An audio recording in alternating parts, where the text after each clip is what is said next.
to another vlog.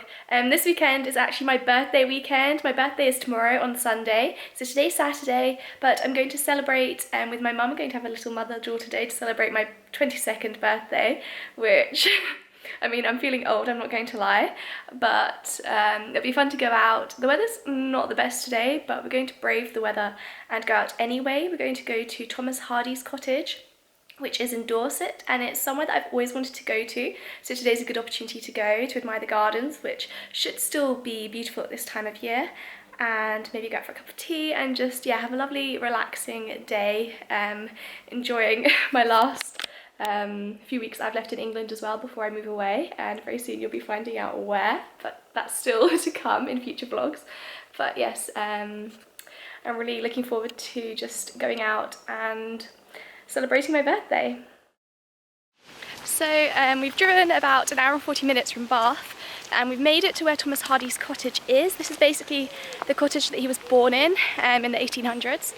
And yes, we're walking through the woodland trail that links the car park to the cottage, and I'm really excited because it's somewhere I've wanted to visit for a long time and I'm finally going to see it. I started the day by stopping for a cup of ginger tea and a slice of Dorset apple cake, which is a traditional cake from the area and which is one of my favourites. The end of July is a lovely time to visit because the gardens were magical. The buddleia was in full bloom, and since butterflies love this type of flower, there were so many of them. I think the most butterflies I've ever seen in one place. Visiting Hardy's cottage gives you a taste of the peaceful rural life that inspired much of his work and which plays a big role in his novels. Born in 1840, despite growing up in a working-class family, Hardy was encouraged to pursue his education and strive for better, and ended up training to be an architect. However, he always had a love for writing, and even whilst living in his family home, he wrote many short stories, poems and novels, such as Under the Greenwood Tree and Far from the Madding Crowd.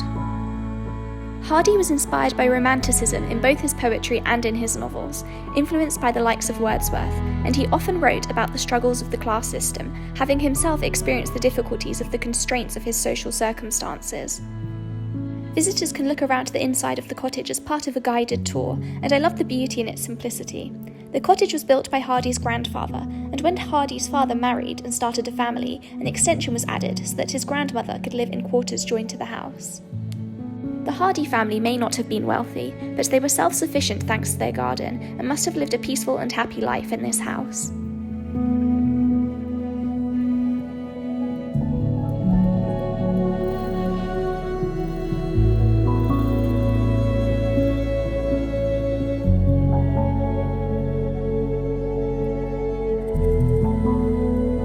In 1870, while doing work as an architect in Cornwall, Hardy met Emma Gifford, who he fell in love with and married 4 years later. Hardy designed a new house for his new family, Max Gate, which is only a 7-minute drive away from his family home, and which I visited next. The wealth Hardy earned from his work as an author is evident in this house, which is much grander than the Hardy cottage.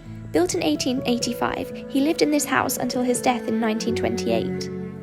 His literary success meant he was frequently visited by famous guests, including Rudyard Kipling, Gustav Holst, Sir James Barrie, and even the Prince of Wales. However, his marriage to Emma suffered in this house, and she eventually ended up living in a private attic suite to stay out of the way of Hardy and his guests. Emma later died here at the age of 72, and her death deeply affected Hardy, despite their distance at the end of their marriage. In fact, her death inspired what is considered to be his greatest poetry, and the poems published between 1912 and 1913 in her memory revolve around the topics of grief and remorse, and are set in the house and grounds of Max Gate. On the drive home, when passing the Dorset village of Milton Abbas, we saw signs for a village fair and thought it would be fun to stop and have a look around, and we were not disappointed. The village itself is like something out of a fairy tale, and I got some locally made fudge, which was honestly the best fudge I have ever eaten, and it was so nice to see people celebrating local crafts and tradition.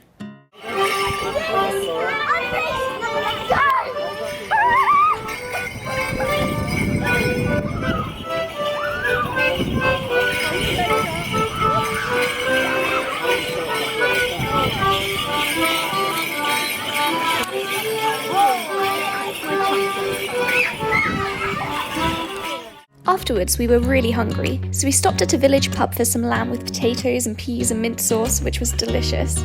Then we made another stop on the way home in the village of Shaftesbury to see a site that has been on my list for a long time. This cobbled street is called Gold Hill, and it was made famous after it was featured in the 1970s TV advert for Hovis Bread, an advert that is frequently voted as Britain's favourite of all time. I can't even describe how beautiful this view is, and it's no wonder that it's often been called one of the most romantic sites in England.